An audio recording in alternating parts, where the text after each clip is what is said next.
That finale though, that Beerus taking out that sniveling, slimy little shithead known as Zamasu. Yeah, we need to talk about that right now, bro. This episode of Dragon Ball Super, for starters, it felt as though like I was watching some Detective Conan case closed shit or something, because it was just them continuing to investigate and try to get 100% closure that, yeah, it is indeed gonna go down. Now, one of the things I'm imagining that's gonna be controversial about this episode is Whis using his legendary technique that a lot of people hate from Resurrection F, where he can reverse time or whatever. Now, since he just did that, assuming that a fight is gonna pop off shortly after this, then he probably won't be able to use it to rewind whatever happens. But honestly, when he did that at Gowas, I was a little bit like, it would have been perfect to just see where Zamasu truly went, but at the same time, why would they watch and then not be able to do anything? So I'm imagining that that was their plan all along. It just feels, every time that's used, I'm like,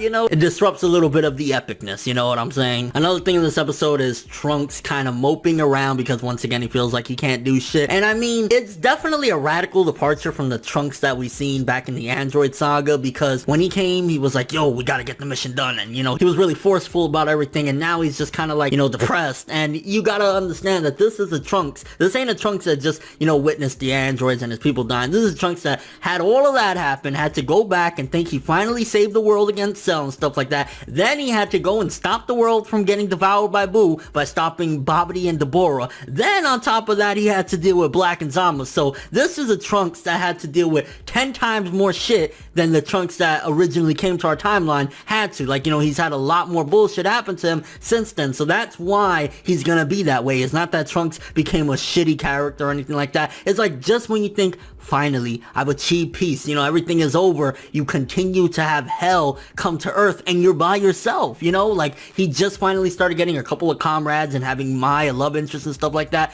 and he thought that was taken away from him. Thankfully, he has something to go back home to that's, you know, not completely just a piece of shit or whatever. So thankfully he has that, but essentially he is alone. And then when he thought that he could come back to our timeline and have some help finally, like, yeah, Goku, Vegeta, you know, my pops, they're gonna come help me, and then they all got wrecked and had to run back. Like, he is probably feeling miserable right now. Like, there is no hope to winning this one. Another big thing that's going to be controversial, a lot of people are going to say, what the fuck, is the end of the episode where Beerus said, okay, Trunks, go home now, your timeline should be fine, because, you know, we stopped Zamasu in this timeline, so everything should be good. We know 100% that in this timeline, whatever happens is not going to have any bearing on Trunks' timeline. However, apparently, if gods of destruction or gods in general get involved, it actually might transcend into their timeline. It's kind of weird. I'm kind of like iffy on that as well. I think it's just kind of being a little bit convenient. I mean, okay, the god of destruction is involved and stuff like that, but he shouldn't have that much of a effect on even timelines and stuff like that. And if that's the case, if Black is completely written out of this shit because Zamasu was stopped in our timeline, it would just be like, really? We got to see him once again go Super Saiyan Rose, and him and Zamasu is chilling, which you can see that they didn't completely obliterate the entire world unless they were on a different planet or something like that, but you can see they were in a peaceful place, so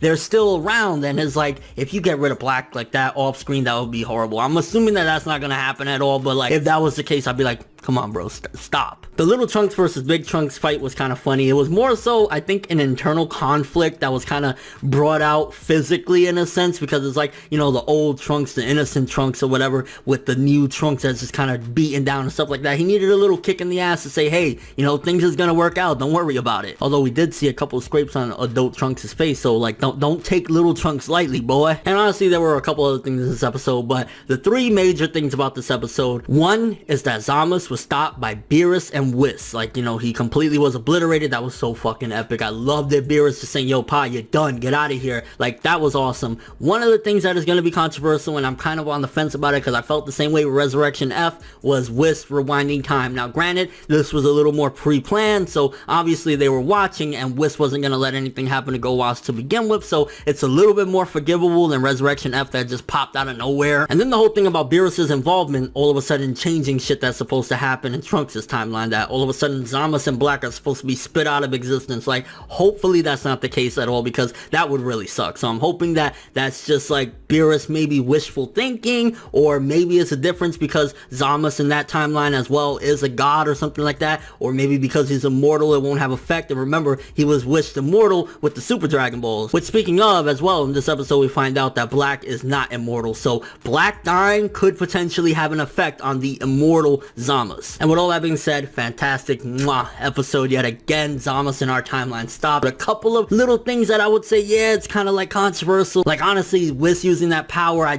hate that power. I think it shouldn't have been introduced because it fucked up the end of Resurrection F, and it kind of like, it would have just been awesome to see Gowas, like, you know, go out and show Zamasu going into his descent completely into darkness. But still very good. I want to say 8.5 for this episode, somewhere around there. Is like a couple of issues, but still bang ass episode. Let me know what you guys think though. How do you feel about Whis using that power to rewind time so Gowas didn't die? Also, what do you think about Beerus' involvement seemingly changing the course of history in Trunks' timeline? Do you think that's valid? Do you think that's BS? Or do you think it's just a plot hole? Any overall thoughts of the episode? But thanks for watching. Hope you enjoyed. If you liked anything I had to say or enjoyed the video, drop me a like. I'd greatly appreciate it. And if you want more from me, make sure to subscribe, follow me on Twitter, Instagram, and stalk my Facebook to get more when the video ends. I'm ForneverWorld, and as always, people, have an awesome day.